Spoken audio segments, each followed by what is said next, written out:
Mount Zion Road and Havel Road, which is in that Cleveland Avenue corridor. Now, when we're talking about gang clothing, if you can go to the next slide.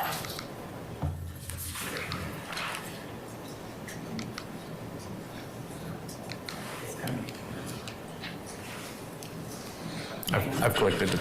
Okay. As we're talking about gang clothing, looking at the slide here now, would you tell the jury what it is that you've seen during your time as an investigator and the significance that it holds for you? So we began seeing Rock Crew gang members wearing these particular shirts that they had made. Obviously, it says very large on the front of it, it says, "So what, we blooded." And this was the first really public statement that I recall for one of our local gangs making this big, bold statement that they were associated with a national or traditional gang. And they were wearing these obviously quite publicly. You'll notice on the back of it, it says Red Cartel and Creek City Records and Rock Gang. Those three crews that I mentioned earlier. And the words, "So What We Blooded," there's actually also the title of a song that was published by some members of Red Cartel as well about their blood gang affiliation. Is there significance to the fact that there's this abundance of red on both shirts? There is, and actually this is the front and back of one shirt. I want to make sure that's clear. But the shirt is obviously in red. That color is associated with Bloods street gangs, or gangs that associate with the Bloods. Now, you mentioned that that was a song that was published by a member of Red Cartel. Is Red Cartel a record label? I don't believe Red Cartel was ever actually a record label, but I don't know that for sure. Okay. Was Red Cartel a criminal street gang? Yes, ma'am. Now, is being a rapper or a performer and being a criminal street gang member, are those two mutually exclusive? They're not mutually exclusive. So you could be both? You certainly could be. All right. You go to the next one.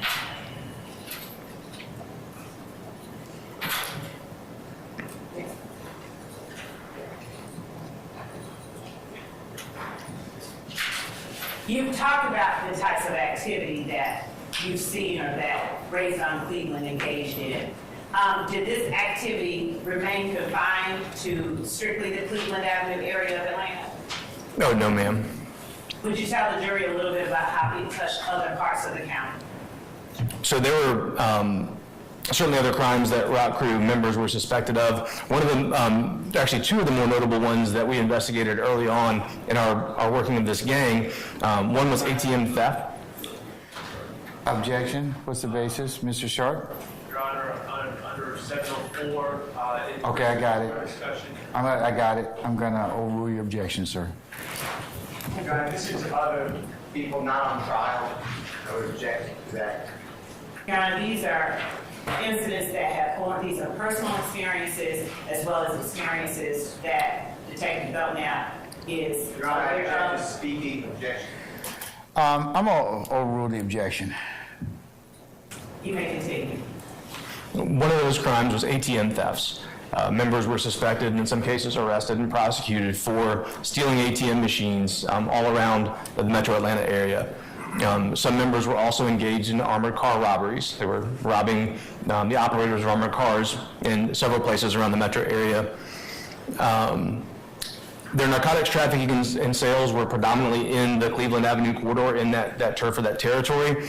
But some of their aggravated assaults, some of their shootings, and even some of their homicides were in other parts of the city. Was there a particular person who was known to be the head of Rock Crew? Yeah, the leader, the head of Rock Crew was Quentin Porter, who they called Big Boo.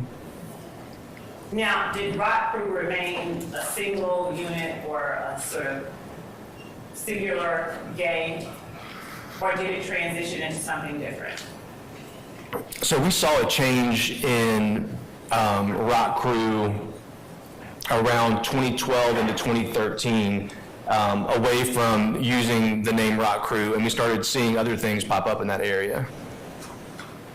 Do you know, or are you aware of what it was that happened before that precipitated that change, or that may have contributed to it, based on your experiences? There were, I would say, two. Your Honor, based on confrontation clause in admissible testimonial. Overruled.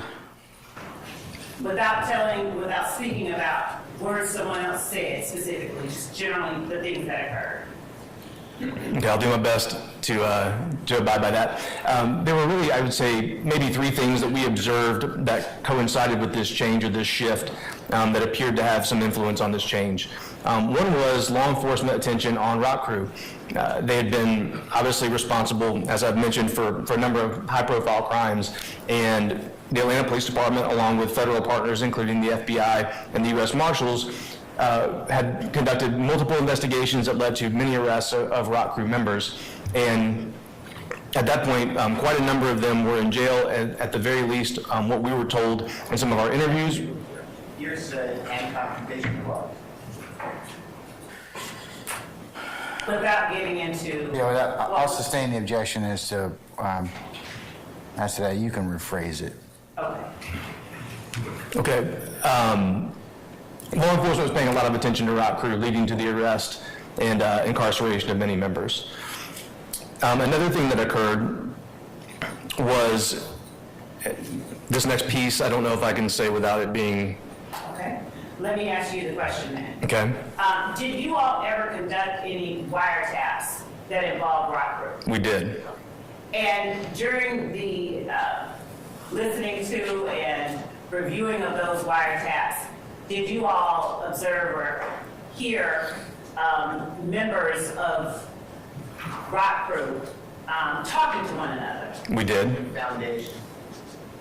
Would you tell the jury what it was? I sustain as to form. As to form. You can rephrase. Would you tell the jury what it was that led to you all having a wiretap on rock crew?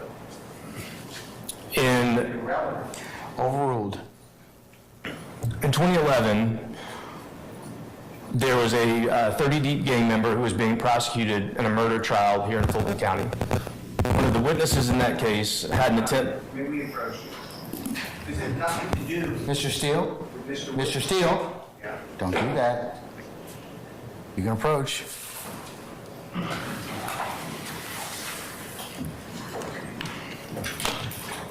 Batteries. This one is.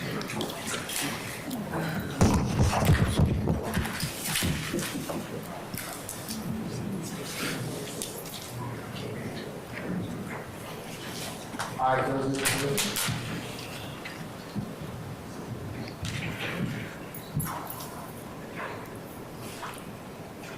All right, stop moving.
Can't hear Mr. Steele. Oh.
Okay, the objection is overruled, and I'll note a continued objection for the record.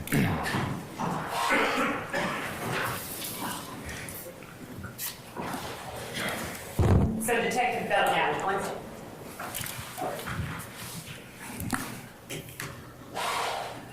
on that wiretap, were you all able to observe or overhear interactions between members of Rockford?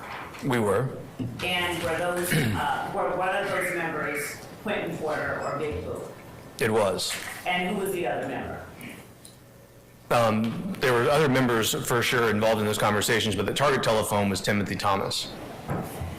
Did you observe it or overhear, or did you all detect or identify or discover a telephone call between Quentin Porter and Trontavia Stevens? Not during the wiretap, no ma'am. Okay. At what point did you all learn of a conversation between Quentin Porter and Trontavia Stevens? That was during an investigation of a separate incident that coincided with and was picked up on our wiretap. During that time, did anything happen to Trontavia Stevens? Objection form and engaged at the time. I'll overrule the objection. Something or anything that you all found significant in terms of what happened with Rock Group and its members thereafter? So Mr. Stevens was suspected of committing an armed robbery on Cleveland Avenue of Javoris Crittenden, who at the time was an NBA basketball player. And after that time, during our investigation, Mr. Crittenden was accused and later convicted of shooting at Mr. Stevens and shooting and killing an innocent third party. Did the shooting occur in close temporal proximity with the call from Quentin Porter to Mr. Stevens? It did, to my knowledge, yes. Okay. What other events occurred during that time that coincided with the split or eventual change in the structure of Rock Group? Around this time on social media, there was also posted a picture. Your Honor, we're not talking about a statement, an out-of-court statement being offered for the truth of the matter asserted. We're talking about an observation I'll overrule the objection. on social media. I'll overrule the objection, Mr. Steele. A picture of a page that came from a discovery package from an Atlanta Police Department homicide investigation was published to social media. In the picture that was posted to social media, the investigative summary stated that Mr. Porter had given a statement. You gotta speak up. Bless you. Foundation. All right. That's your objection? Yes, ma'am. Your Honor, as to what was in the report that was posted to social media, again, we are not offering it for any truth of the matter asserted, and we can actually get through this testimony without. All right. I'm going to overrule the objection. That was your objection. What was your objection, Mr. Harvey? I didn't deal with that, sir.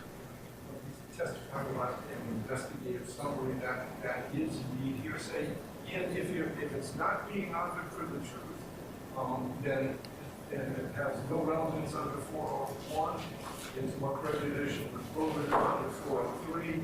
And I would ask you to give a cautionary 105 instruction to say this testimony is not offered for the truth of the matter asserted. Yes, ma'am. Your Honor, And I object to arguing these. We have come to the bench for the defense objection. I think we should come to the bench for the argument on our objection.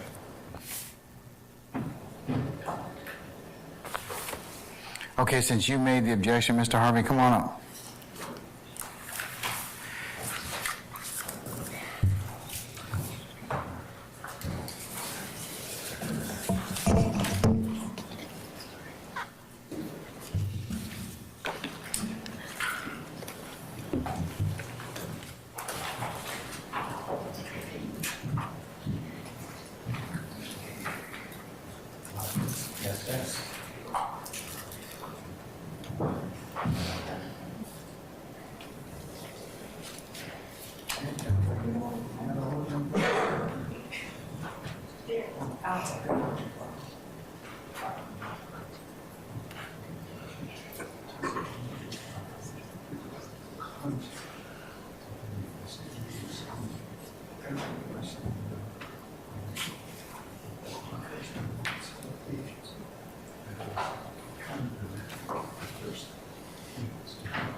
It's love, I can't hear you.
Okay, I sustain the objection. Detective Belknap, without speaking specifically about the content of the report, were there members of ROC Group, or were there persons who were sort of put on blast? Yes, ma'am. All right. And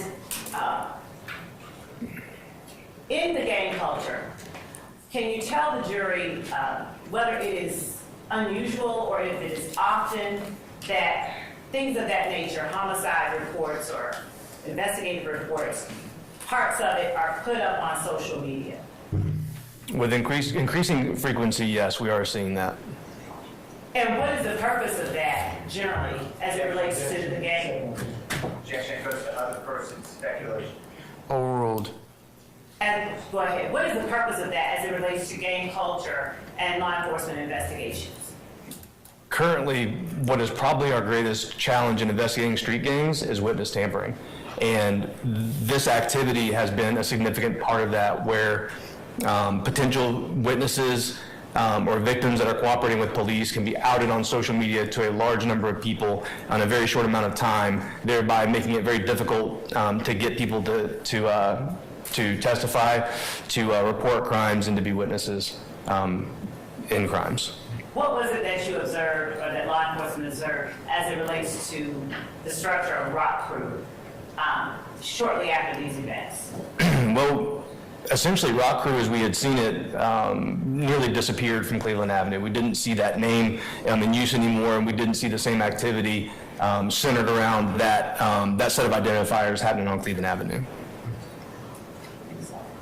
What was it that you saw in its place? Starting in 2013 and going into mid-2013, we started getting reports, 911 calls for service from a variety of people in the Cleveland Avenue area. From This is a surrogate confrontation clause. Overruled, Mr. Steele. Overruled, sir. Go ahead. we received calls from several of the schools in the area, as well as some parents in the area, and the general reporting. Your Honor, objection. This is exactly violating your order. Yes, sir.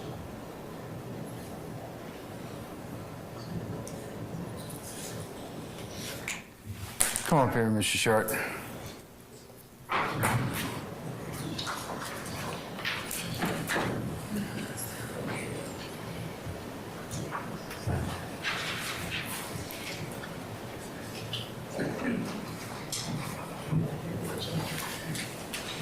All right, stop radio.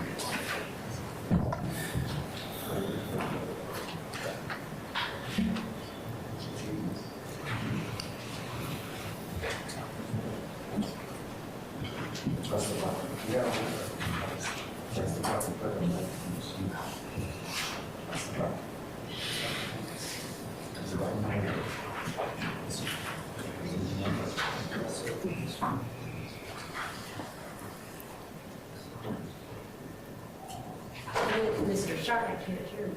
You just-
Detective Belknap, in what context did you start to hear? Did you learn of sort of an evolution from rock crew? One of the earliest places we saw that was from reporting of incidents within the community. Okay. And Hold on one second. If you have a device that is a camera with a shutter or anything else that is making noise, please put it on manner mode. I told you that yesterday, or I'm going to have it removed. I apologize to all of you. Go ahead, sir. And what words were you hearing coming from these sources? They were reporting that the activity was related to a group called Slime Gang. Okay. And are these coming from adults, from schools, from middle age, from high school? Speculation, confrontation clause, hearsay. I'm going to sustain it as to one of the bases, form, and so you can rephrase that, okay? Yes, sir.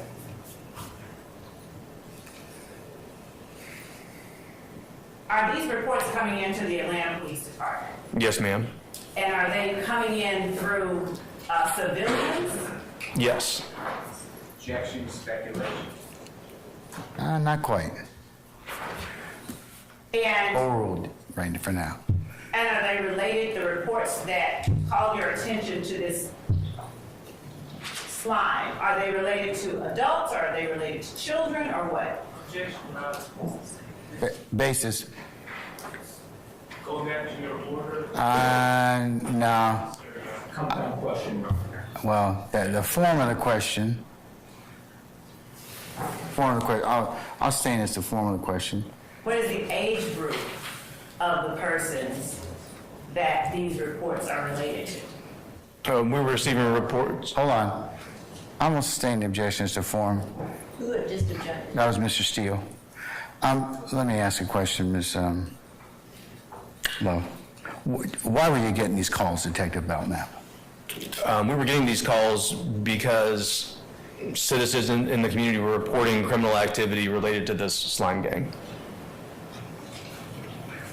Were these reports coming from the schools? Where were the reports coming from? Some of State them- and as the form. Yes, sir. So some of the reports were coming from the local schools, from South Atlanta High School, Crawford Long Middle School. Other reports were coming from parents within the community reporting incidents involving their children. Thank you.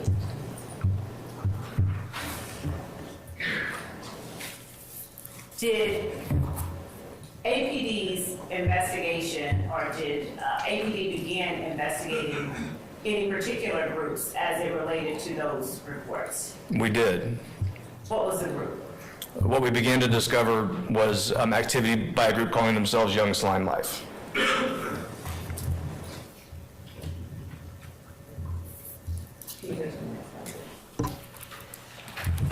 So, what are you able to tell the jury about the group called Young Slime Life? Through investigation, we discovered that the gang was formed in late 2012. We've identified over 100 members and associates as of the present time. They were based in the same area as the previous rock crew, and in fact, what we discovered was many of the members now claiming to be YSL actually had previously claimed to be members of rock crew. Right.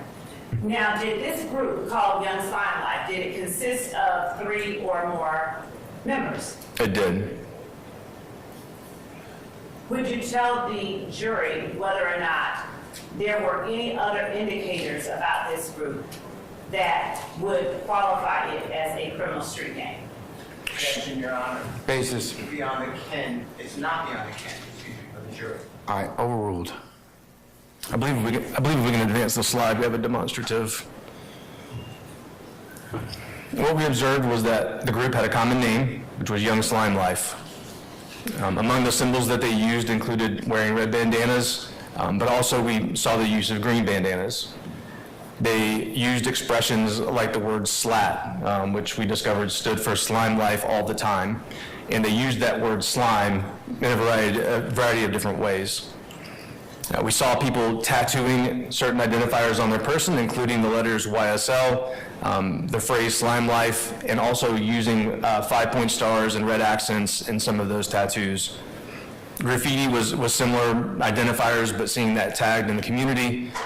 Their attire, again, using those gang flags or gang bandanas in red or green colors, and also custom clothing around the idea of slime. And we also saw them using other distinguishing characteristics, like using snakes, lizards, including emojis of snakes on social media. Some members referred to the group as Rudy Gang. That refers to a gang member who was shot and killed in 2016, and his nickname was Rudy. And we also saw them using other blood gang identifiers, specifically often those associated with the Sex Money Murder Bloods. Were there any crimes that you observed or that were investigated that were committed by members of Young Slime Life in furtherance of the group itself? Yes, ma'am. Would you talk to the jury a little bit about those types of crimes and the types of crimes that were investigated? Your Honor, I have the same objection as to irrelevant to Mr. Williams and Ward 3. All right, And compensation question. I'm overruled the objections. You may talk about it. So as we've discussed already, and what we saw as continuing activity was predominantly narcotic sales in the Cleveland Avenue area, the narcotic sales and distribution. We also saw armed robberies, we saw shootings, we've seen murders, auto thefts, burglaries. We did see some ATM thefts and other things of that nature. Now, were there any other groups that you found to be associated with Young Slime Life? As Rock Crew had an association with 30 Deep, we found that YSL also had an association with 30 Deep. And were there any rival groups of YSL? Well, they were not initially rivals. During the course of our investigation, we discovered a rivalry between Young Slime Life and the Inglewood Family Gangster Bloods. There are 3 gangs in Atlanta that are associated with the Inglewood Family Gangster Bloods specifically. Those are ABG, which is Atlanta Blood Gang or Anybody Get It, the Haiti Gang, and also Bird Gang. Are you familiar with the record label called Young Stoner Life? I am. Is that the same entity that you are referring to when you say Young Slime Life? No, it's not. Would you tell the jury the distinction, please? So Young Stoner Life is a Georgia corporation that was, I believe, incorporated in July of 2014 as a music publishing arm. When I refer to YSL, what I'm referring to is Young Slime Life, the gang that we investigated for these activities that we've discussed. Now, let me talk a little bit about artists, music artists in the city of Atlanta and Fulton County. Are you familiar with Jeffrey Williams? I am. Is he the only artist or musical artist in Fulton County? No, ma'am. Now, are there other artists that in their music talk about illegal gun sales or illegal drugs or anything like that that the Atlanta Police Department is aware of? I'll sustain the objection. You can rephrase or lay more foundation. Has the Atlanta Police Department ever investigated anyone because of something that they wrote, music-wise? This is inappropriate. I object to relevance. I'll overrule the objection. I don't honestly feel like I can speak for the police department in its history Let me just in talk that about you question. on that. Okay. All right. So, as it relates to a musical artist's words, is there any crime in saying words? There are certainly potentially crimes in spoken words. All right. Now, I'm not talking about crimes being described in words. I'm speaking of, is it a crime to speak the words? As a generality, no. Outside of, Your Honor, that Yes. was the answer to the question. And So it's non-responsive, is that what you're saying? Okay, I'll sustain this as non-responsive. Have you ever sought to arrest anyone for speaking words in a song? no, ma'am. When you talk about Young Slime Life and Young Stoner Life, did you or have there been any correlations between those two entities? Well, to the extent that I'm not sure I understand your question. Okay. Does the Atlanta Police Department and you as a gang investigator consider Young Stoner Life to be the same as Young Slime Life? ask and answer. I'll overrule the objection. Through the course of our investigation, we did not view those two entities as being the same. No. Next slide.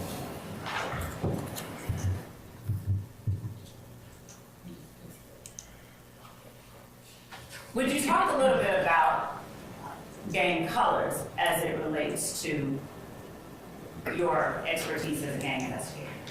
Sure, and as mentioned, gangs often represent their gang through the use of specific colors, just as a visual identifier to represent that gang. Of course, all of these colors can be used in completely non-gang related and lawful ways, but gangs will particularly adopt the use of these colors, and oftentimes we use them in a particular way. So for example, gangs that associate with the Bloods will use the color red, as we've mentioned. They'll also often associate those colors with the right side of their body. This is a counter to the rival Crips, who often associate their colors and identifiers with the left side of their body. So we may see those colors used on the right side. The picture here, and just an illustration of wearing a bandana, a red bandana on the right side of the body. Here's another example of use of a bandana, maybe worn tied around the head, tied around the neck. I think we saw a picture earlier of using the bandana tied around belt loops. We often will see that tied on the right side of a belt loop. This also, as you can see, is an example of a gang tattoo with the letters YSL tattooed on the right side of the face. And in the event that I did not ask this question already, in your opinion, Young Slime Life is a criminal street gang? Yes, ma'am. Would you go ahead and talk about gang colors as it relates to the image that is depicted on the screen? Sure, and this is a picture of Mr. Stevenson, who went by Rudy and who is unfortunately deceased, and the use of the green bandana that we saw used with YSL. Next one. And you can, I believe, use the clicker now, so I'm going to see if it works. All right, and this photo, again, the use of the green bandanas, and also we're beginning to see hand signs in this picture. The YSL hand sign made this way. Now, as the YSL hand sign that you just held up, would you explain to the jury what, because I saw fingers, would you explain to the jury what it is that you're doing with your fingers? Sure, so this would be the Y here, and then I guess these fingers form your S, and then this is the L. And is that distinguishable from the classic peace sign? It is. Okay. Now, go to the next slide. What about gang tattoos? Would you talk to us a little bit about that and YSL as you see them? As I mentioned, we began seeing members of this group tattooing themselves with YSL. So this photograph was taken during arrest of Trontavia Stevens, and he has YSL tattooed on his body. And this was in addition to previous tattoos that we had seen and tattoos observed on this day where he had Rock Crew Cleveland Avenue tattooed across his fingers.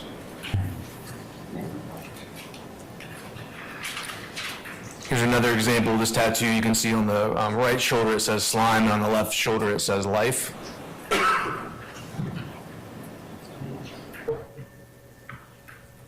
And here another example of YSL being tattooed on the right side of the face.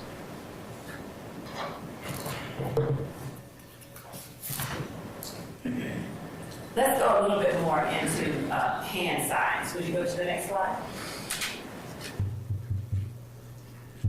Would you talk to us about what we were looking at on the screen?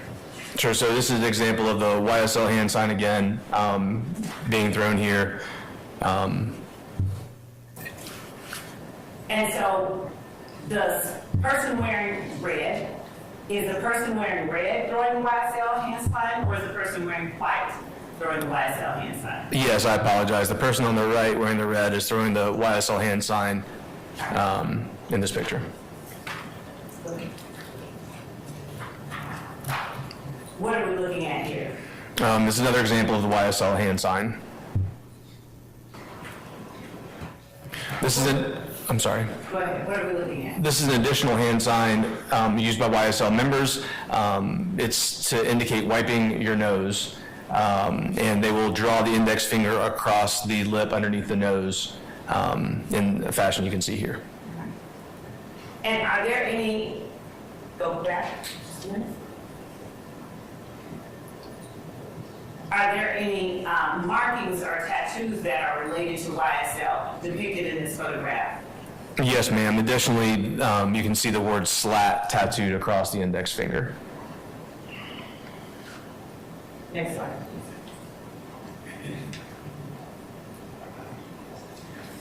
Talk to us a little bit about gang clothing that you've seen in relation to YSL. So here's some examples of some of the clothing we began to see YSL gang members produce and wear. This hoodie on the left has a definition of the word slime as seen on here, which says, I can't be trusted, or repulsive or despicable person, wipe your effing nose, is you slime enough? And on the right, you see a hat that says, Make America Slime Again.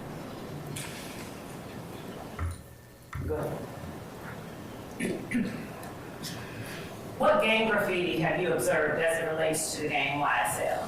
So this is an example of what we've seen, where we'll see YSL and then slat, or some combination thereof, tattooed in various places around the Cleveland Avenue area.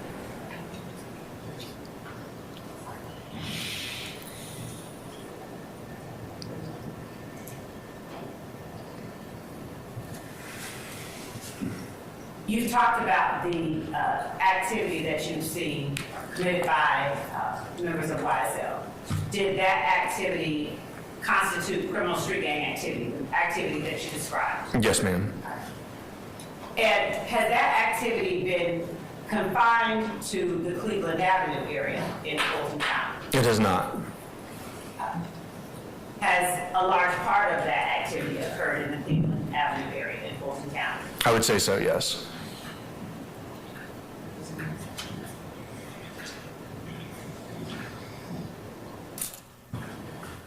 What is the significance of 30 Deep, the group 30 Deep, as it relates to YSL? So 30 Deep existed prior to my time coming into the gang unit. They were believed to be founded in 2004. And as you recall, I came to the gang unit in 2009, and we immediately were tasked with investigating crimes committed by 30 Deep. They were based in the Mechanicsville neighborhood, which is in southwest Atlanta, and we've identified over 100 members or associates of 30 Deep.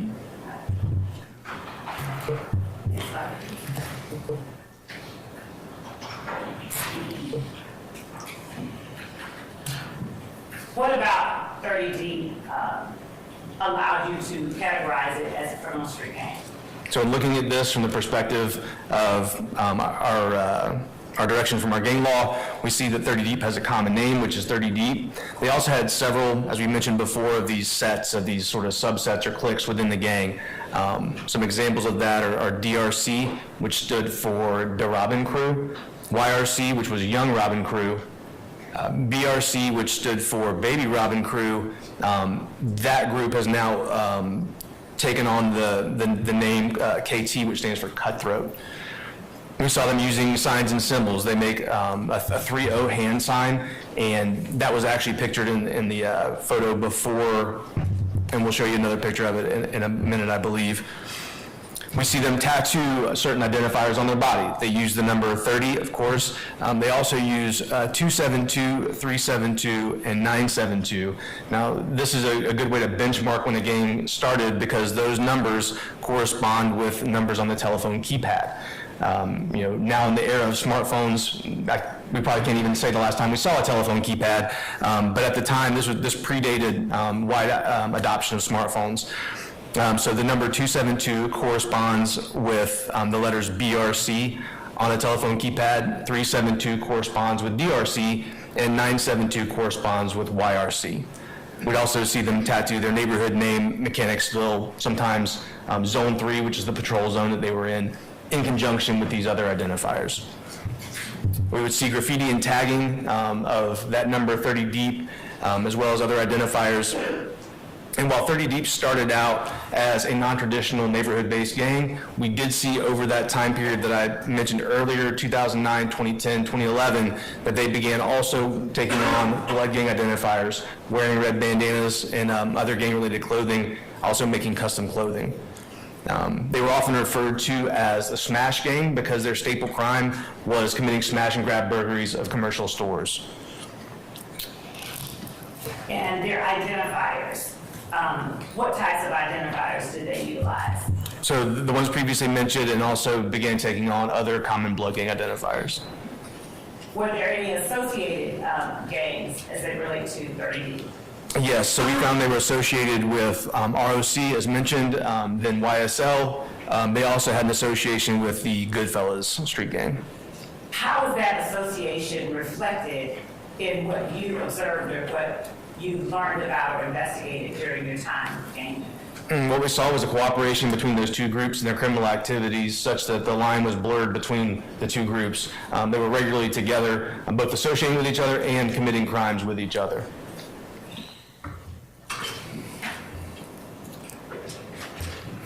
As it relates to gang colors and what is depicted in this slide, what is it that you are able to tell the jury about 30 Deep and its identifiers? So what you can see here is the use of the red bandanas again, and we're beginning to see that use here in these pictures. And what you're also seeing is the 30 Deep hand sign that everybody is throwing up in this picture.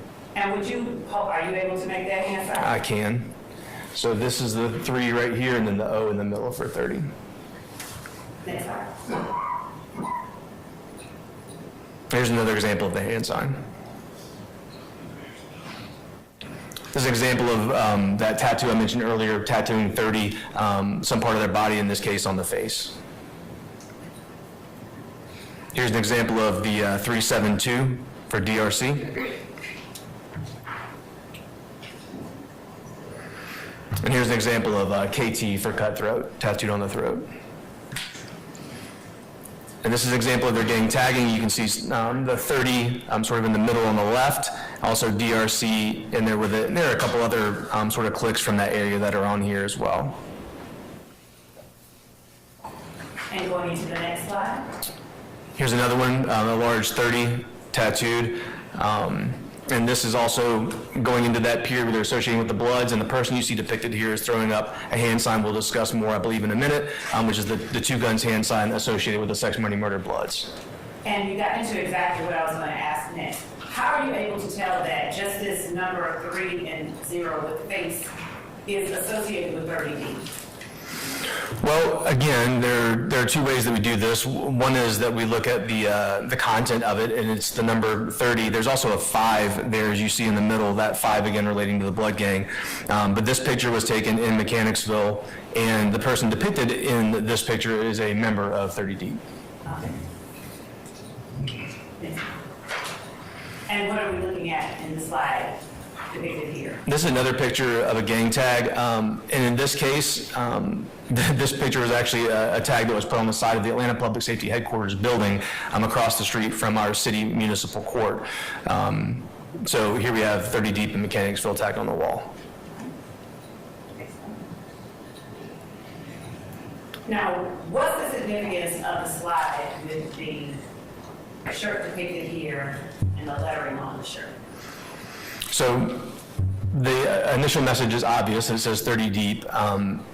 And then again, excuse the language, it has the word bitch below. What you notice is something we mentioned earlier, which is the crossing out of the letter C, using the letter X in place of it as a disrespect to Crip gangs. The shirt itself is in red and white, the print on it is red. The wearer of the shirt has a red bandana tied around his head and is throwing that Sex, Money, Murder Gang hand sign.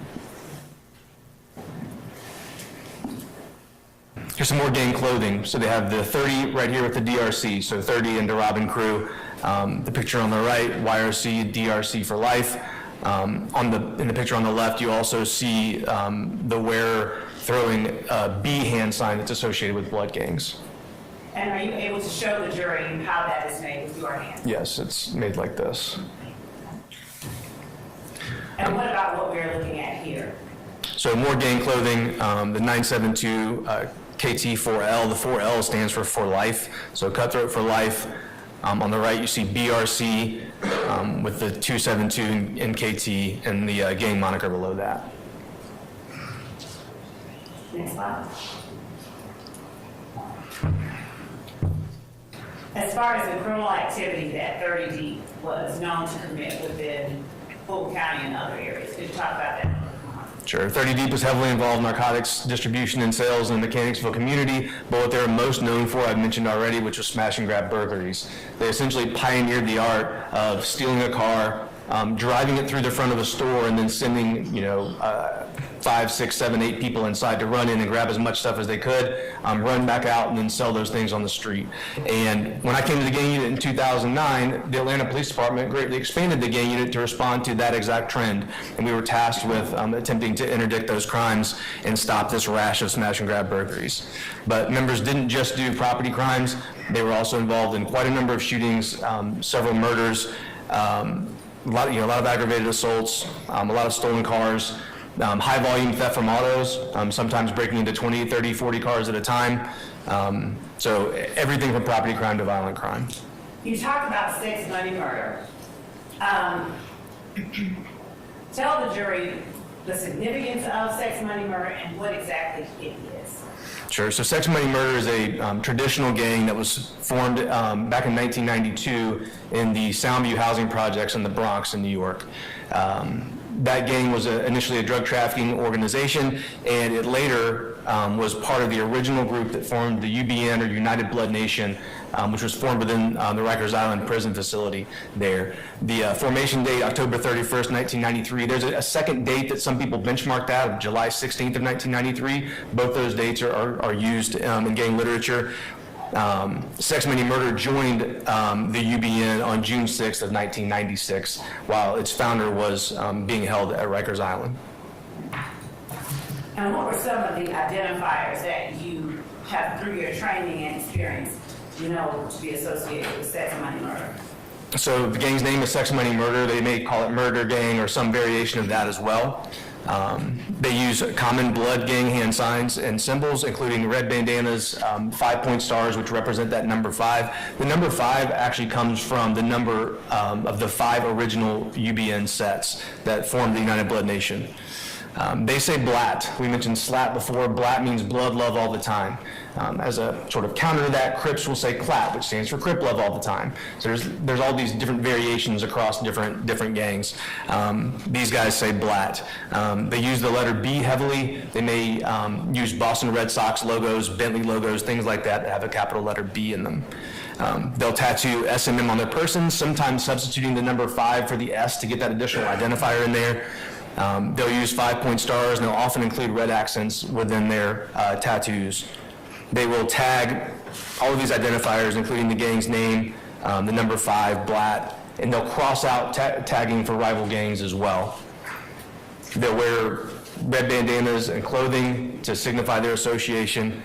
And this is one of those traditional gangs that we talked about way back at the beginning of this morning, where they actually have books of knowledge that actually list out the rules and codes for the members of the gang. Next slide. When we're talking about the United Blood Nation, what 5 groups does that consist of? So the 5 original gangs that formed the UBN are Sex, Money, Murder, the 9 Trade Gangster Bloods, the 1-8 Trade Gangster Bloods, the G-Shine or Gangster Killer Bloods, and the Valentine Bloods. And within Sex, Money, Murder, or within the United Blood Nation, was there a particular hierarchy or ranking? There is. It starts at the top with the Godfather, the founder, which is Peter Rollick. Then in each state, there are 2 statewide leaders. One is called the High O20, who's a statewide leader with some national authority or influence, and the Low O20, who's a statewide leader with statewide authority. I've kind of summarized the middle management piece of this because they have a bit of a complex middle management rank structure. Essentially what they do is they divide areas by groups and give leadership chains to certain geographical areas. It was a little much to put on one slide.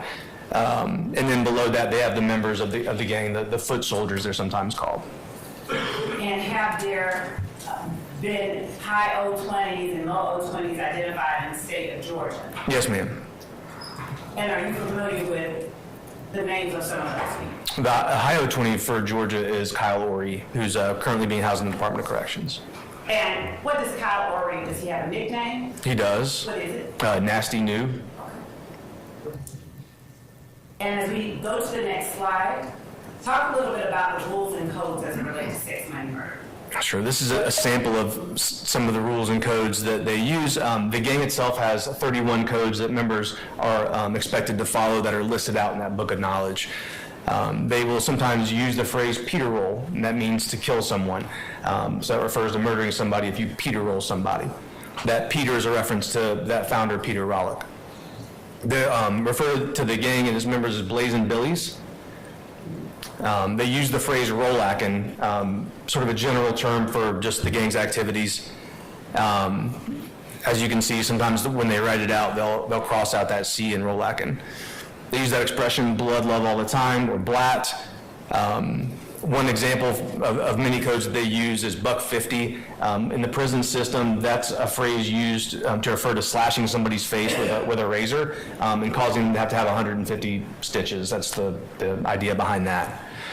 And then they'll use things like 311, the numbers 311. These refer to, these numbers reference back to the alphabet. So C is the 3rd letter of the alphabet, K is the 11th letter of the alphabet, so they'll use 311 to mean crypt killer. Now, you spoke about a book of knowledge.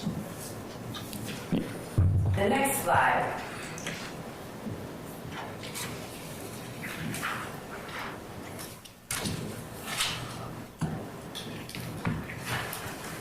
What is the next slide? What are we looking at? So these are examples, pictures from a book of knowledge that was recovered by the Department of Corrections. And generally, where are these types of documents found? Are they published in sold online or what? They're not. Typically, they're found with members, and so a prospective new member will be given a copy of this, or they'll be expected to copy it from somebody else's copy of it, and then learn these rules and codes and be able to recite these things on command. So that's part of their initiation process, is learning the history and learning the oath and learning the codes for the gang. So members will also often be found in possession of this. We still find written versions like this. Oftentimes nowadays in the modern age, we'll find these in a digital version on a phone or on social media, things like that. And looking at the next slide, is this more of an example?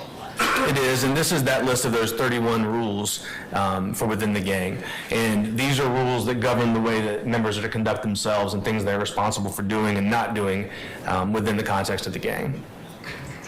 You'll notice a couple things we talked about are actually here in the rules. Number 20 is that they're expected to always capitalize the letter B, slash the letter C. They also will sometimes use a money sign and replace the letter S. And other things like 18 where it says that they're not allowed to snitch, and obviously many other rules they follow. And when you said 18, number 18, they're not allowed to snitch, it says no 999. What's the significance of that?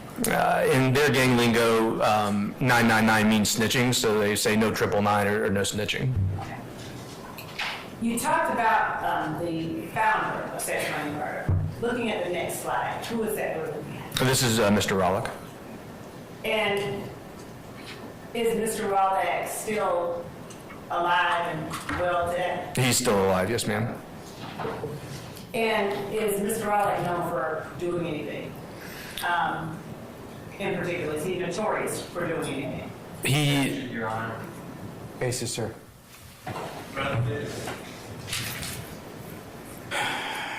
Yeah, I'm gonna stand objection. Your Honor, are we allowed to refer to where Mr. Rollick currently is? Yes. Okay. You can ask him. Where? Hold on, is there something, you said something, Mr.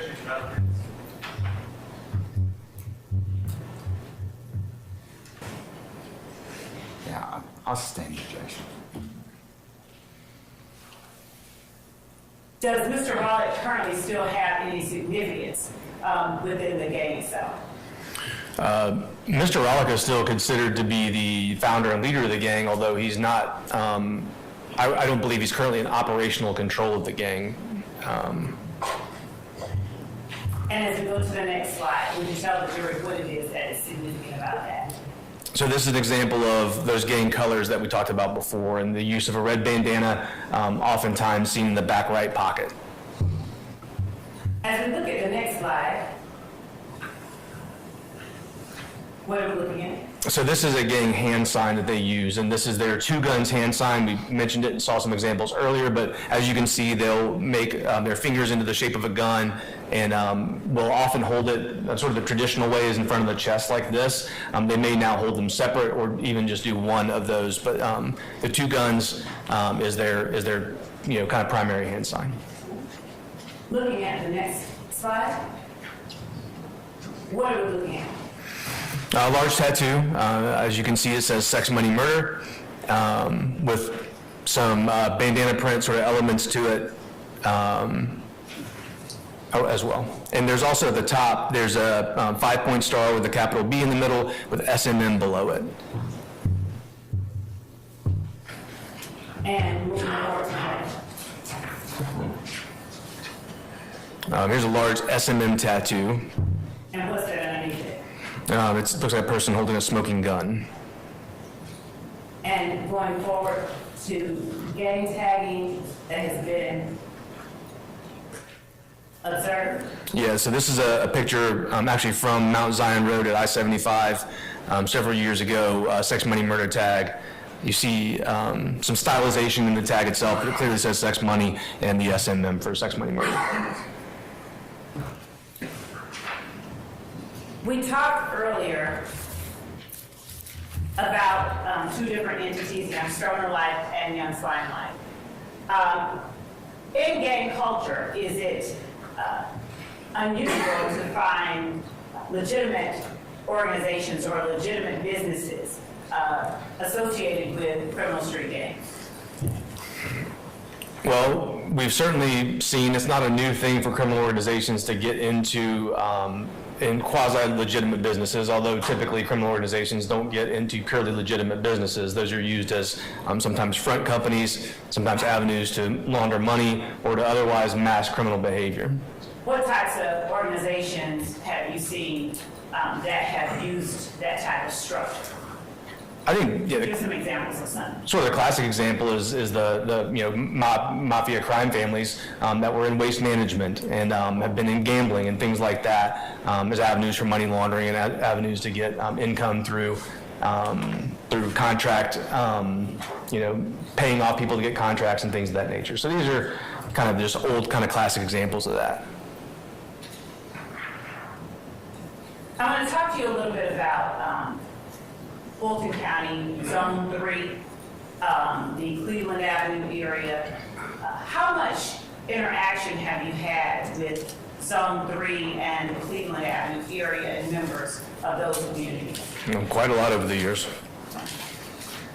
And in terms of economic opportunities and poverty or wealth, does the absence of an abundance of wealth necessarily correlate with participation in criminal street gang activity? I'm going to be honest, I'm not sure I understood the question. All right. Out of the area, Cleveland Avenue, Jonesboro South, are the majority of young people in those areas that may not be wealthy, are they going and joining criminal street gangs? Objection, speculation. I'll sustain this to form. You can rephrase if you like it. Would you like to? Is it always the case that when young people in those communities, the vast majority of the ones that you have interacted with in those communities, are they availing themselves of the opportunity to go and get involved with criminal street gangs? Objection, foundation. I'll sustain it. You can lay a little more. Have you had an opportunity to interact with young people from those areas? I have How many young people? hundreds over the years, What ages? all ages. And under what circumstances? Under a variety of circumstances, certainly in our investigations of criminal activity out there, but also just patrolling the area. I've had the opportunity to respond to crimes out there. I've interviewed victims of crimes. I've interviewed moms. I've had certainly many conversations with citizens who live in the area and deal with crime issues in the area. Of those young people that you dealt with, have the majority of them been involved in a criminal street gang? No, ma'am, not at all. Basis. Relevance, also confrontation. Okay, I'm going to overrule your objection. Confrontation, I'll overrule that as well. You can answer that. What did you say? No, not at all. So, based on your expertise as a gang investigator,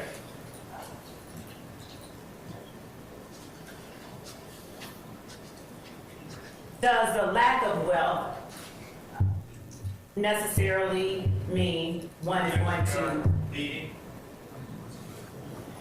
I'll sustain the question as to form. Hypothetically, if there is a young person or group of young people in the Cleveland Avenue community who have to share clothes or something like that, based on your experiences in the Cleveland Avenue community and your investigations as a gang investigator, Objection, this is outside his expertise. Overrule the objection. Overrule the objection, Mr. Sharp. based on your experiences, your training, and your background, do those factors necessarily mean that a child is going to get involved in criminal street gangs? So What we would say is that these areas are high-risk areas. The youth that grow up in high-crime, high-poverty areas are at higher risk for joining street gangs, although they join street gangs in a very small percentage. The vast majority of children who grow up in these neighborhoods do not join street gangs.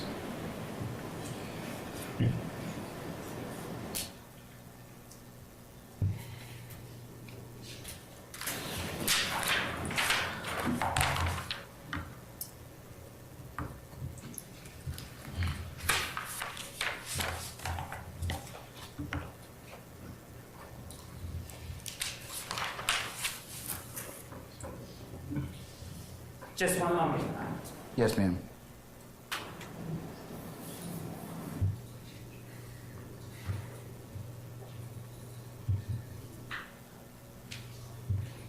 Your Honor, at this time, I don't have further questions on direct, but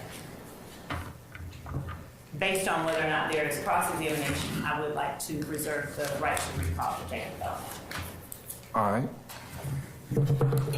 Before we begin cross, ladies and gentlemen, how are we doing? We need to take a break. Can we take one? About 10 minutes? All right, okay. We're going to take a 10-minute break, and then we'll resume with Detective Belknap. All right, all rise.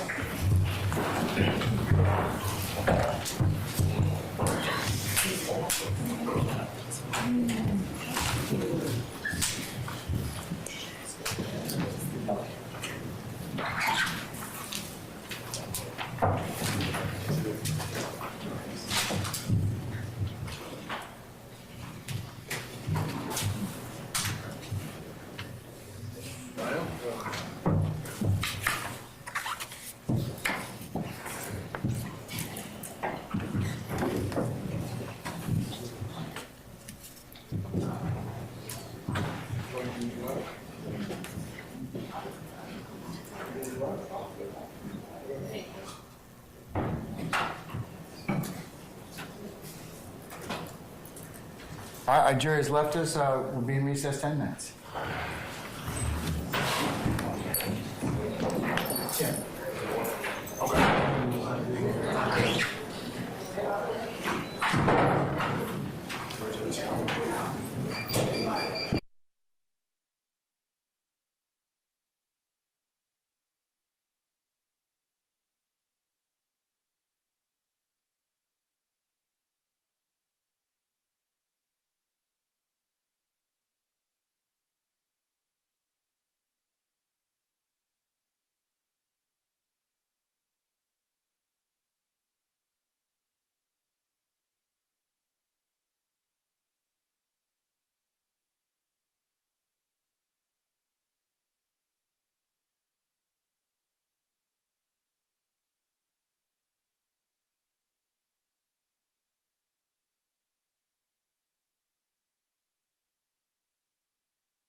Yes, sir.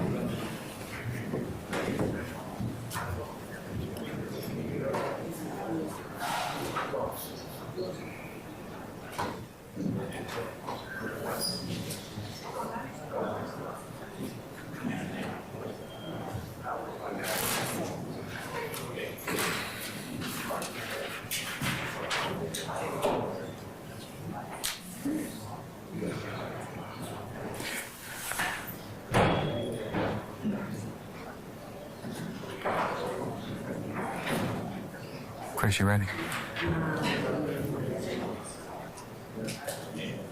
Yes.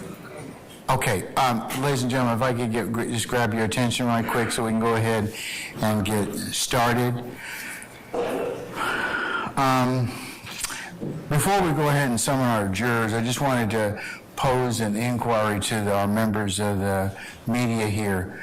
Due to some security issues not attributable to anybody in this courtroom or the parties, and the fact that we have had an inadvertent recording of some of our jurors on the front row, would it be appropriate or okay if you all would not continue to film Detective Belknap? You're welcome to go ahead and do the audio, but is that something that you all would be willing to do, please? Everyone okay with that? Okay. All right, we're going to go ahead and call for our jurors at this point in time, and let's summon Detective Belknap, please.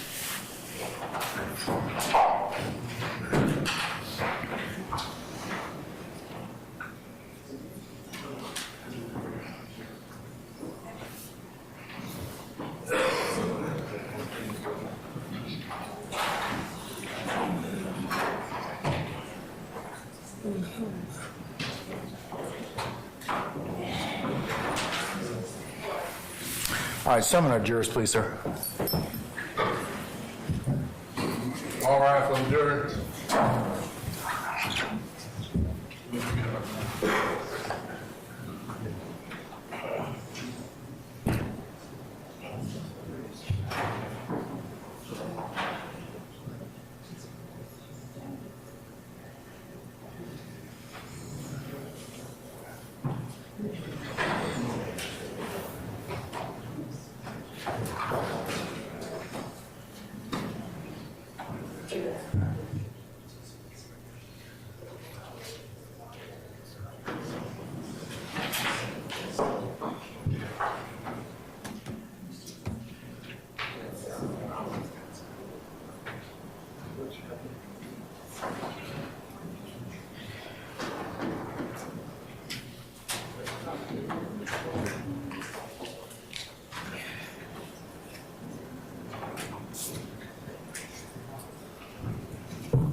Hurry up. Get it off.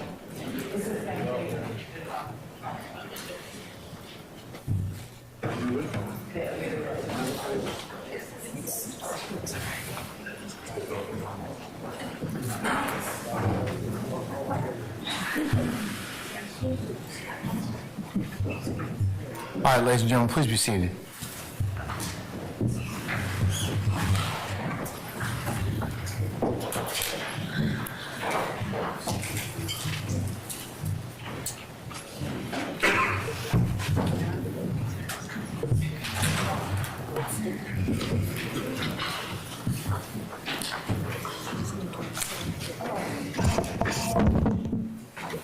All right, Judge, President Counsel. All right, thank you, Sergeant Ingram. Okay, Ms. Love, is there any further examination you'd like to make of our witness? Yes, Your Honor. Okay, all right, you can go ahead and resume now. Thank you, Your Honor. Detective Belknap, when I asked you earlier regarding have you investigated people for words and you paused? Would you explain why it was that you paused? I'm sorry, excuse me, I can't hear the question with the microphone. It's on. It's on.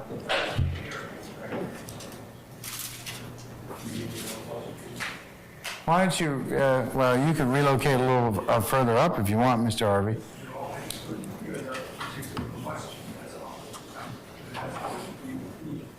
Okay, all right. Repeat do you know what the question was now?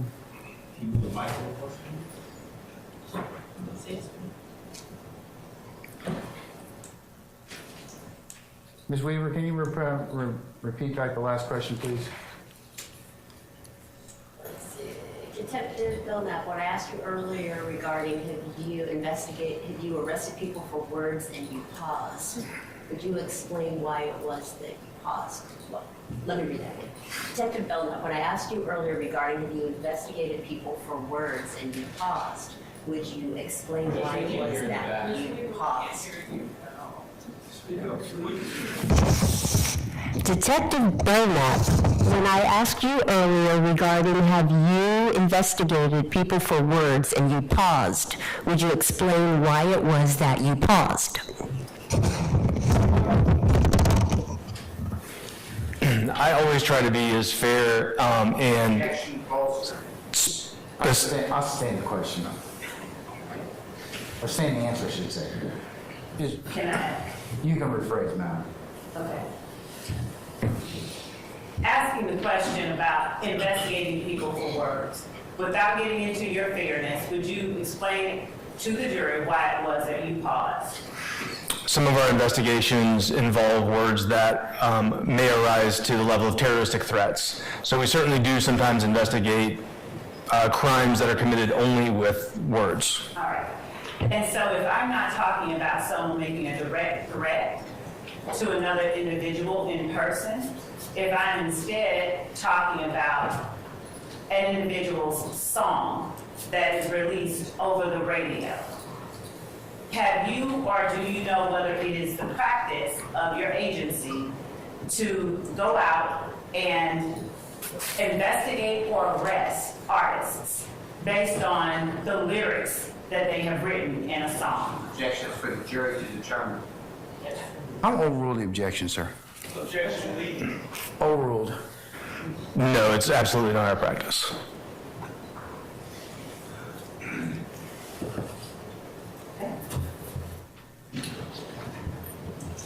And is there anything that you deem criminal with respect to singing or releasing any particular song?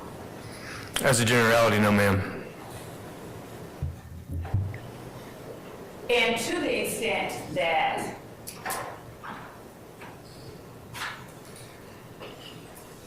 you come upon or are even considering things like lyrics in an investigation, would you explain how or of what relevance something like that would be to something like a gang investigation? Your Honor, the conduct of law enforcement is not relevant to the issue that the jury is sworn to do. That's for the jury to determine. I'll sustain the questions to form. Once you rephrase. Sure. If lyrics are not criminal, if it's not a crime to release a song saying whatever you want to say, is there ever any evidentiary value to be found in things like a song? Your Honor, this is not, this goes to the state of mind of somebody. This is not the jury. They make this decision on a basis. It is not, Your Honor, and I can respond with the court's permission. Why don't y'all come on up?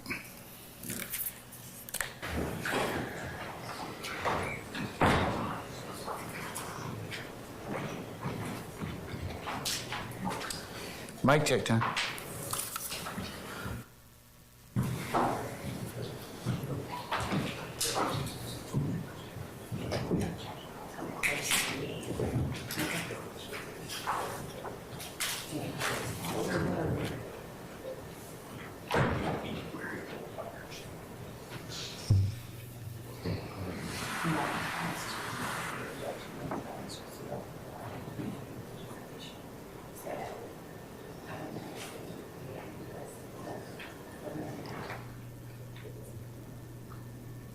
relevant to the investigation to look into. Now, I need to phrase it exactly what I don't know what here is protection, but I believe that it's relevant to the investigator and determine, things that may be of a religious value or parents first, the person and one person.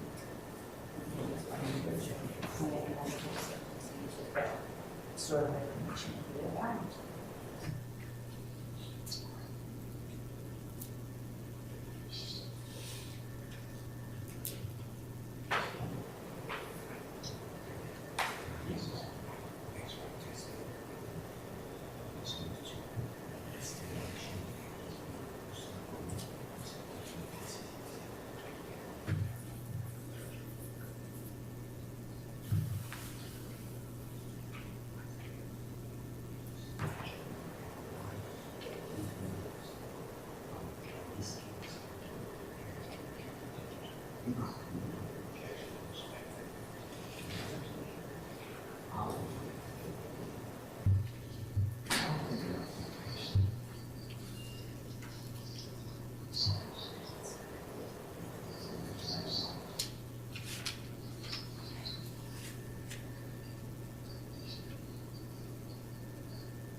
Yes, It's anything.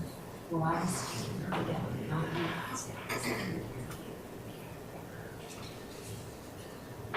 so, my son, this was more, can you guys hear me?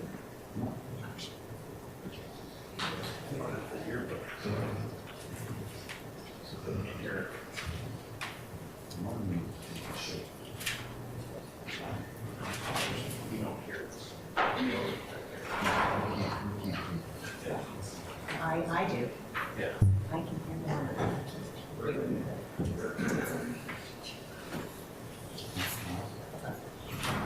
me tell you last.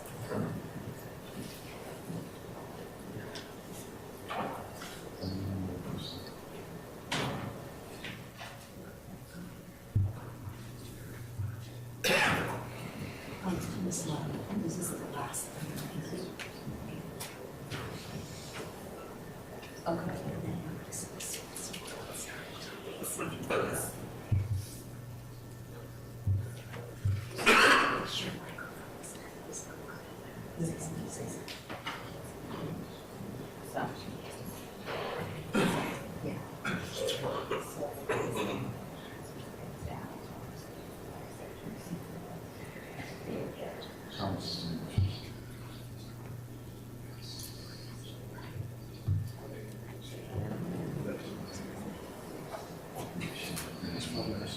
It's only turned down the head, it's only down too high.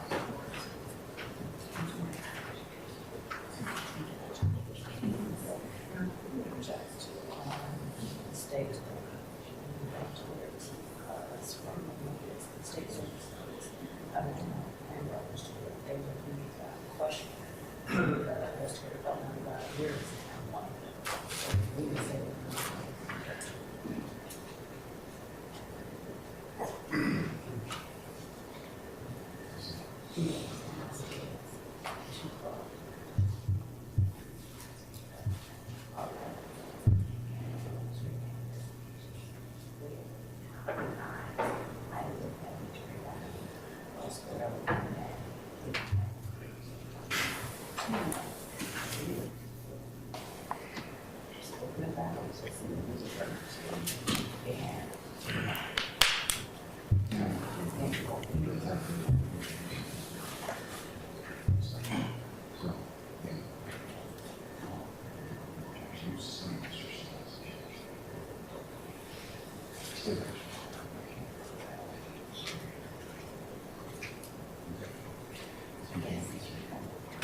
All right, I've sustained Mr. Steele's objection, overruled Ms. Westmoreland's objection. All right, go ahead. Thank you, Judge.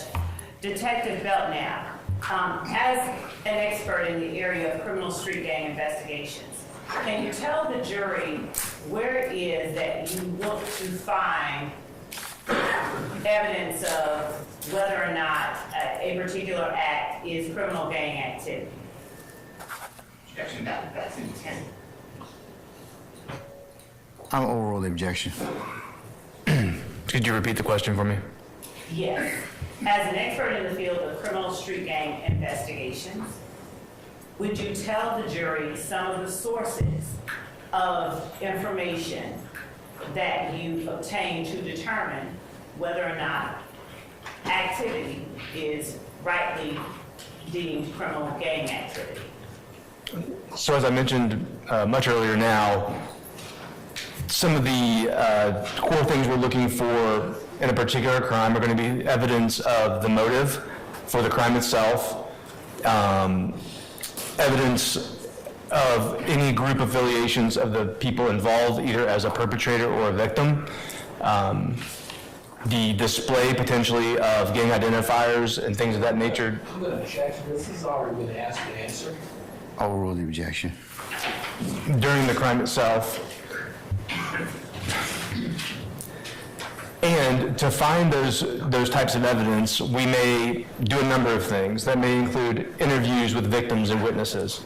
It may include, as mentioned before, some of our techniques like listening to jail calls, could be wiretap investigations. It also frequently is social media, particularly more in the current time. Social media is certainly a source for that. And we often find now as gangs move into other areas, we may find that in music or in lyrics at times as well. When you talk about social media, in terms of investigations into gang activity, how significant is the role of social media? At this time, it's very significant. Gang members, like the rest of us, spend quite a bit of time on social media, and so it can be very, very important to our investigations. And in your experience, how have gang members traditionally used social media to elevate their status or to represent their gang? Social media is today's public square, and where gang members have for years posted up on a corner or in a neighborhood to be out and be visible and be seen. Now they, like the rest of us, can be seen 24 hours a day, 7 days a week on social media. And so it's become a platform for criminal street gangs and other criminal groups and other criminals to leverage to promote themselves, to promote their gang. including posting pictures of themselves with other gang members, wearing gang identifiers, with either pictures or captions referencing the gang and their association with it. We see gang members even post threats to other gang members. We see them post taunts to other gangs after they commit crimes. We see them flaunting sometimes the proceeds of their crimes. All aspects of this show up on social media, whether wise or not. And when those type of things are seen in social media, is it your practice to look into them further and to determine whether or not any of that information leads to any viable leads? It is. Is social media used by gang members to silence other people as well as to represent their gang? Basis.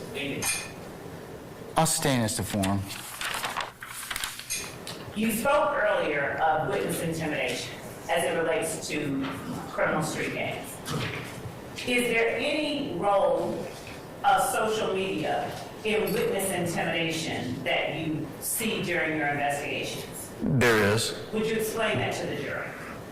One way that we've mentioned is the publishing of information on social media to out someone who may be testifying as a victim or a witness in a gang-related criminal trial or proceeding of some kind. Mr. Steele, you have objection? Yes, we entertain hearsay and best evidence rule at this point. We're just talking about, I have no idea. No, I'm assistant. I'm going to overrule the objection. Thank you. You may continue with the jury, please.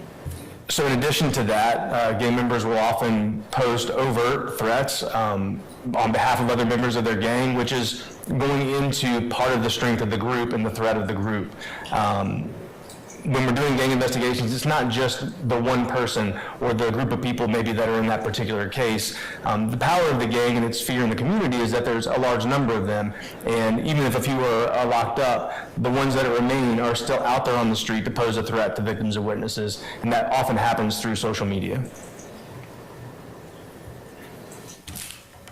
And do music lyrics ever become a part of your investigation into gang cases? They do. Would you explain to the jury how?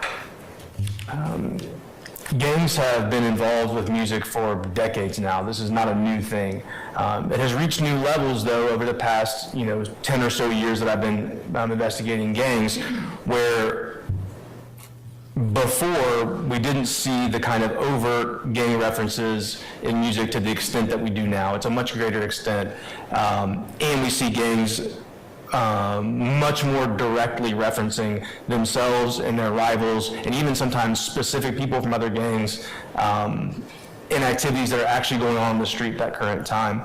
We even today have some of our gangs that will go into the studio tonight and make a song about a shooting they did this afternoon, and they'll turn them around very quickly and very explicitly and very directly related to the crimes they're committing. And as a gang investigator, what role do you see that type of activity playing in the promotion of the gang itself? State of mind, Your Honor. 704. We're not asking about anyone's. Yeah, I'll overrule the objection. You may answer that. Would you mind repeating the question? Sure.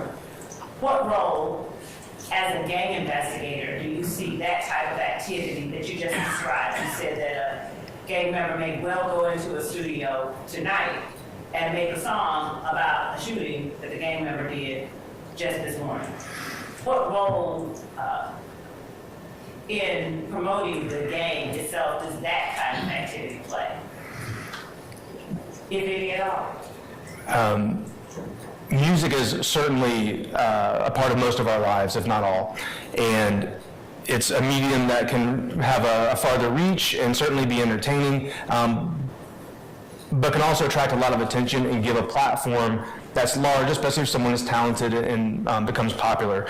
So composing music and expressing that pursuit of money, power, and respect through the music can be a way for the gang to talk about what they're doing, to, again, keep pushing that wall of what they call respect, what we would call fear, out into the public and establish who they are, what they do, and what's going to happen to people if they go against them. If I say to you the term studio gangster, what, as a gang investigator, would that mean to you? Foundation. I will rule the objection. Go ahead. So the term studio gangster has also been around for quite a while, and that refers to someone who may go into the studio and talk tough and talk like they're violent and talk like they're into doing crime and they're dangerous, but they may actually not be in real life. They're just taking on that persona in the music studio for the purpose of their music. Do you, as a gang investigator, have you had occasion to see actual criminal street gangs either embrace or reject the notion of being a studio gangster? There's no foundation. This is. I'm going to overrule the objection, sir. I have. Would you give the jury some examples of what you mean? So that allegation is a very significant slur to a gang member who actually is within a criminal street gang and has this reputation as being a dangerous or a potentially violent person, and has that respect within the community. So to say that somebody's a studio gangster would be a huge sign of disrespect. And what we've seen with our gangs over quite a bit of time is that they'll push back against that notion that they're studio gangsters and actively refute the idea that they're studio gangsters. And in fact, we have some gang members who are rappers will say, "I'm not a rapper," saying, "I'm a gangster who raps, I'm not a rapper," taking on the persona primarily of being a gang member who just raps additionally to that. And are there any overt signs of that type of pushing back that you've observed within the city of Atlanta or Fulton County as it relates to any particular gangs, not necessarily the ones that you've mentioned today? Yeah, I'd say one example of that is a tag we saw in the Pittsburgh community some time ago, and it was a tag for the gang BMF, a large mural on the wall, and it says BMF, but behind that it says no ENT. We had this practice for a while. You saw some of that today in the demonstrative, where some of our gangs 10, 11, 12 years ago, when getting attention from law enforcement, would stop calling themselves a gang and start calling themselves an entertainment label or a record label instead, in an effort to mask their activities. But in this particular tag, BMF put this tag up and then it says no ENT, basically saying there's no entertainment at the end of this, we're just BMF. And in your time and experience as a gang investigator, you mentioned earlier efforts that you make to curtail interest in criminal street gangs. Would you please tell the jury some of the ways that you have interacted with the community in order to simply curtail criminal street gang activity as opposed to locking up criminal street gang members? Confrontation clause and hearsay. Judge, I'm not certain what the confrontation part is. I'm asking him specifically some of the ways that he specifically has sought to curtail activity. I'm gonna overrule the objection. You may answer. One of the things I mentioned earlier that I've done since I've been a police officer is talk to people. Particularly, I like to talk to young people. I like talking to teenagers, especially when I run across them when they seem to be on that line or on that path, maybe to go their own direction. I always try to take the effort to encourage the folks that I see in that place to go the right direction, and I go so far as often to give them my business card with my cell phone number on it and tell them, hey, if there's ever anything I can do to help you do the right thing, you call me. Not that I can do everything for you, I'm not here to save you or anything like that, but sometimes what you need is a little help, and if there's something I can do. Your Honor, he's not bolstering his testimony. I'm gonna overrule the objection. Objection, Your Honor, relevance. Your Honor, Now that I might sustain.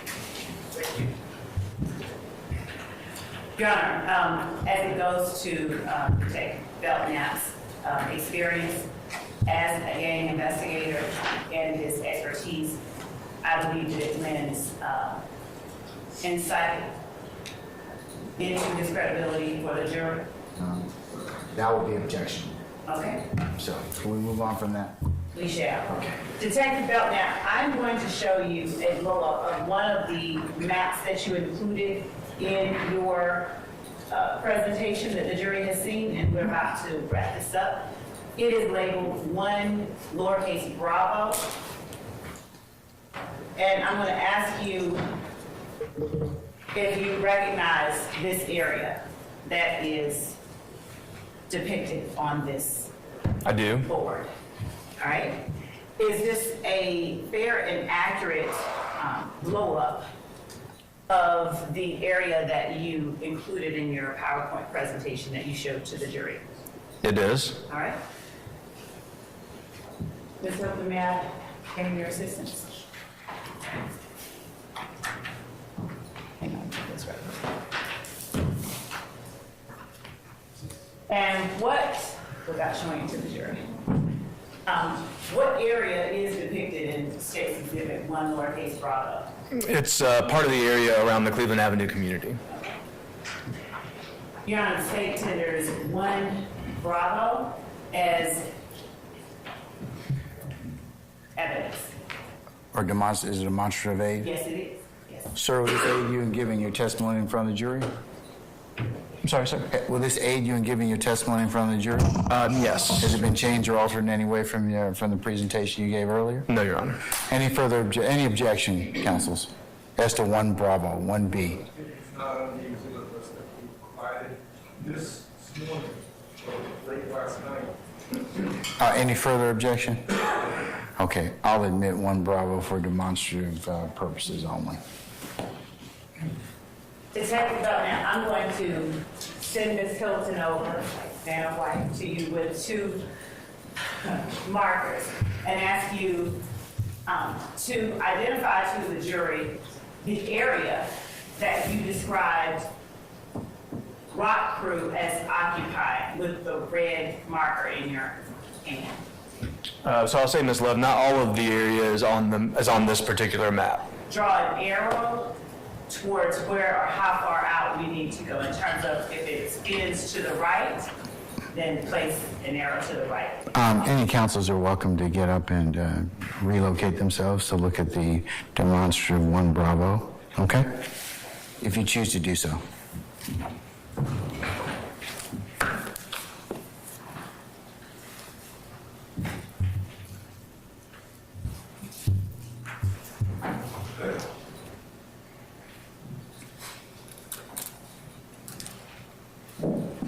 And you can stand up and explain to the jury the area that you're identifying on the exhibit as well. Okay, do you want me to draw on the map? I absolutely. Okay. And you put your name in the top right corner. Okay. I would say the territory is going to go further south in this direction. What direction are you referring to, sir? North, south, east, west, southeast? South, Your Honor. He's pointing down to the bottom of the exhibit. He said south. He said south? Yes, sir. Okay. And then we've had activity also going up a little bit further to the west as well. As far as territory, but I would say that covers, I would say that covers it. And so the entirety of this area depicted is area that Rock Crew operated within. Try to inform the question. It's not a question, that's a statement. I'll ask it. You mean it's, you mean you object us to form, Mr. Harvey? Yes. Okay, I'll sustain that. You can rephrase. Is the area that is depicted, all of the area here, areas that Rock Crew operated within? Inclusive of the areas where you drew the arrows? It is, with the exception that I would say this area on the northeast corner of the map of Lakewood would be outside of the bounds of where we saw their activity. Would you take your red marker and just delineate? So if it's just exclusive of that upper right, then draw a line separating it out, like you're cutting a piece of cake out.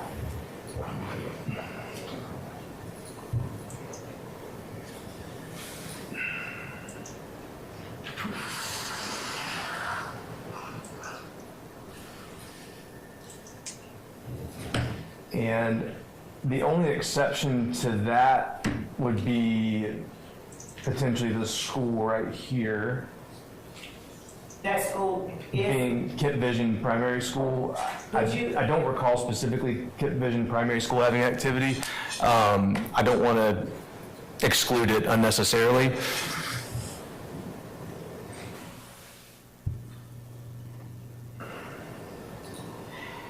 I would say that's pretty accurate. and so would you write ROC over the side of the map that is intended to convey the area that Rock Crew operated within? Okay. Now, with your green marker, would you please indicate on that same map the area that YSL operated within? I would say that it would be the same area. Okay. Would you please use the green marker to indicate if the area needs to be expanded out any further like you did with the red marker for Rock Crew? Answer. Leading. I'll sustain the objections. You can rephrase, madam. Is there any area that is not shown on the map that YSL predominantly operated within? There is. Would you indicate with the green marker the directional of those particular areas? I will. Thank you.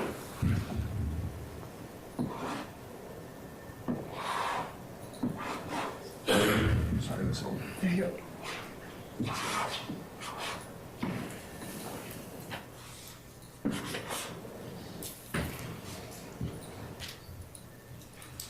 And would you write YSL over the side of the map that you are intending to indicate covers the area that YSL predominantly operated within? Yes, ma'am.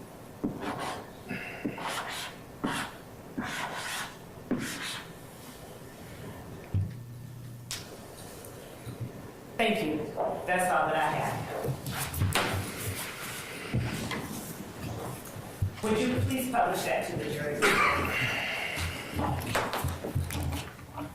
And just walk in front. So that- I'm gonna work around. Thank you.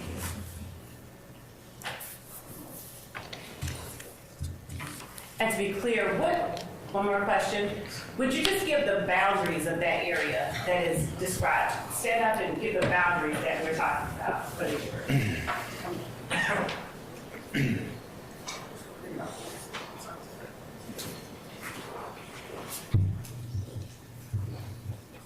What's not pictured to the west is where I-85 starts to come south.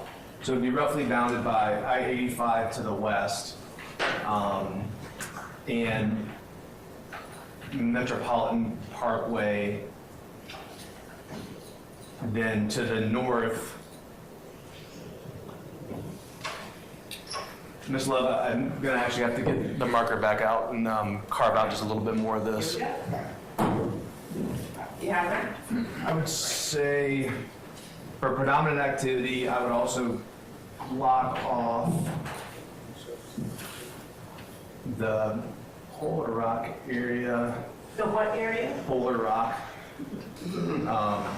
And to be clear, there may be some activity spilling outside the bounds of these boundaries, but as far as the predominance of activity, that's what I understand the question to be. It is the question. Okay. And so you're indicating with the red marker, so is this for Rock Crew? This is for Rock Crew, and I'm going to do the same thing for YSL. Okay.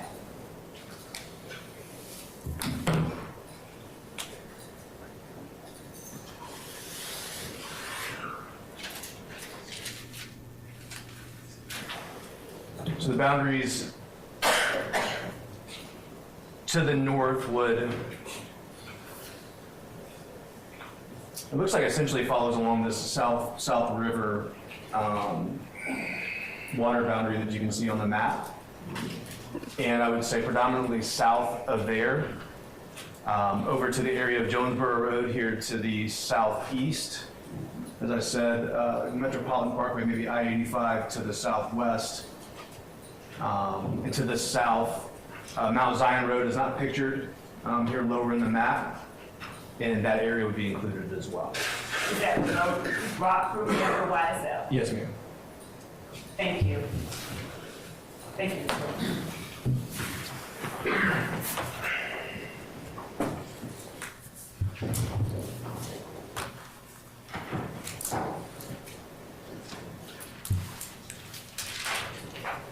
That's all I have. Any cross-examination of Detective Belknap at this point in time, counsels? Mr. Matthews? Ms. Hingerty? Misty Williams? Mr. Harvey? Mr. Sharp? Your Honor, I'll let you serve. All right, Mr. Steele? I'll do the same, Your Honor, since he's coming back. As the state said, I'm going to cross him with one-time test. All right. Did I miss anybody? Okay, all right. I guess we'll temporarily excuse Detective Belknap at this point in time, madam? That will be fine, Your Honor. Okay, all right. You will have the right, you're granting the state's request to reserve the right to recall Detective Belknap. Yes, ma'am. Thank you. All right. And the defense, if they choose to do so, may cross-examine him at that point in time. They're just going to defer that until such time. Detective Belknap, I'm going to go ahead and temporarily excuse you as a witness. Just stay in touch with the state, and you'll be subject to you'll be recalled at some point in time. Don't discuss your testimony with anybody except the parties in this case, okay? Yes, sir. All right. So I'm going to release you at this point in time, okay? Your Honor. All right, thank you, sir. Thank you.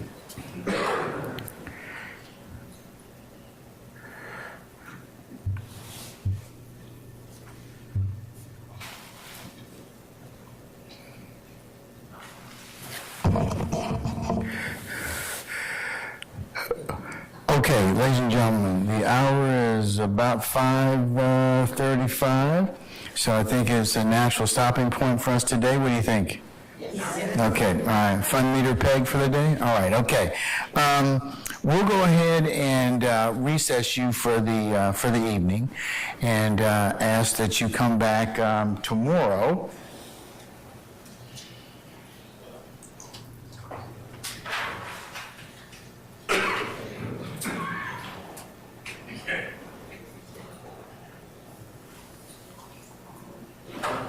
If I could ask you to come back tomorrow at 9 o'clock, to be here by that time for an anticipated 9:30 start time, okay?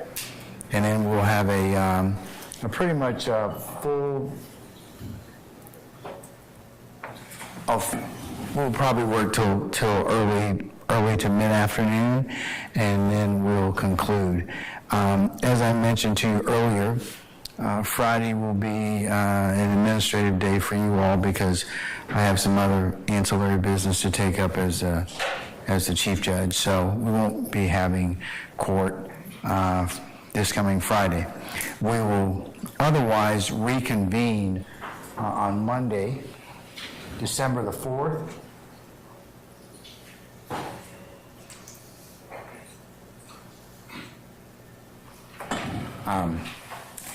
At 9 o'clock. So that's our next couple of days. And as I mentioned to you earlier, we're going to work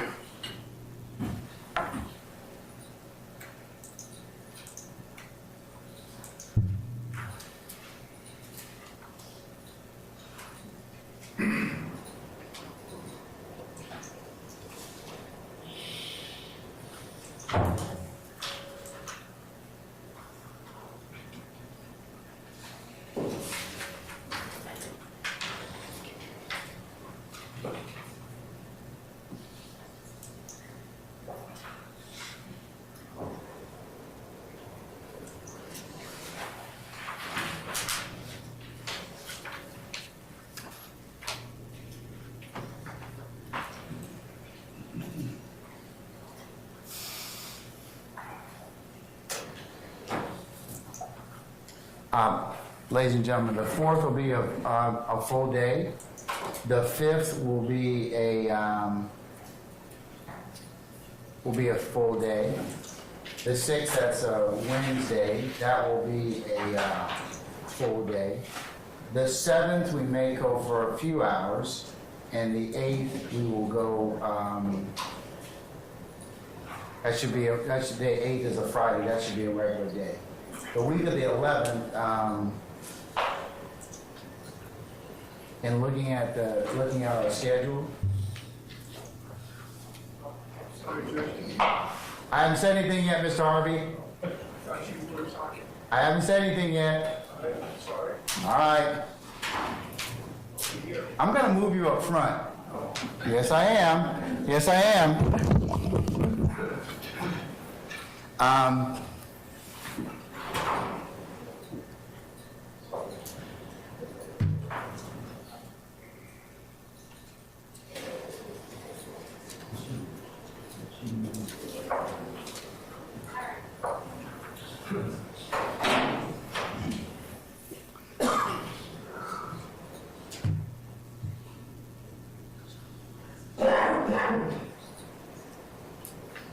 And then we may work a portion of the 15th. So I'll give you kind of those days as we kind of go along to kind of just prepare you. So I respectfully ask that you not make any appointments until such time as that will conflict with the court schedule, okay? I'm going to try and give you our schedule a little bit out in advance so you can make appropriate plans. I can tell you with reasonable certainty that the week of the 16th of December through the end of the year, you will be down, okay? And that's to give you all an opportunity to prepare for the holidays and for the rest of us to do the same. So if you want to go ahead and start to kind of think about the week of that particular week, and that would be the week of the 16th of December, you can start to kind of plug your schedule in, because I don't think we'll be looking for you that week, nor the week that involves Christmas, okay? So, and then we'll reconvene probably on the 2nd. So that's kind of roughly the schedule that we'll have through the first of the year. So that's, and I'll try and, like I said, update you accordingly or give you the day-to-day breakdown. But if you have any things that you're looking to kind of schedule, attend to, or whatever, the week of starting the 15th would probably be the best week for you to do that, okay? All right. What are your ministerial inquiries of me, ladies and gentlemen? Say again? I've got you all trained, but that's not even the question I asked you, okay? No, a ministerial inquiry is a question. Okay, you're confusing that with my ad nauseum admonitions. I've got you all kind of just, tethered up about that. But what is your question for me, madam? My question is, the week of, I think you said 15th? Yes, ma'am. Could we return to work or everything? That's up to you. I don't think your boss is listening right now anyway, but I will leave that within you all's wise discretion. This is an administrative day, so administrative days, I mean, you're technically subject to being called back, but I'm telling you that I'm going to give you those days because you all need to prepare for the holidays, and we're asking a lot of you. So, you need to take those days as you see fit. Okay? But technically, no, you're still on jury service. We're just not. You sell that like you mean it, okay? All right, okay. Does anybody else have another question of me at this point? If you do, ladies and gentlemen, there's no harm in asking any question at all, right?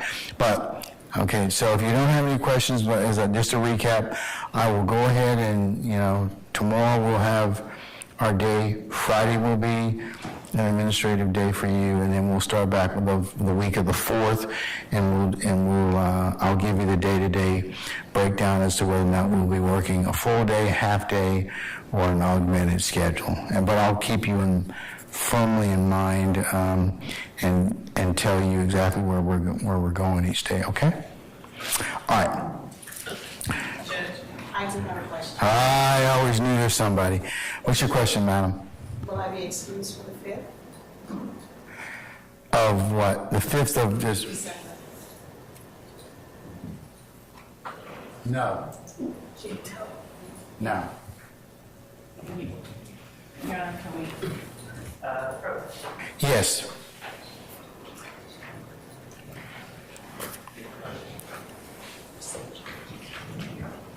I can't.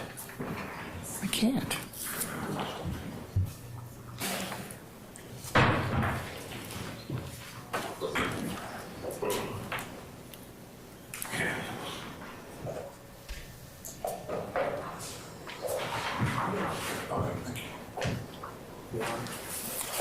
Hold on.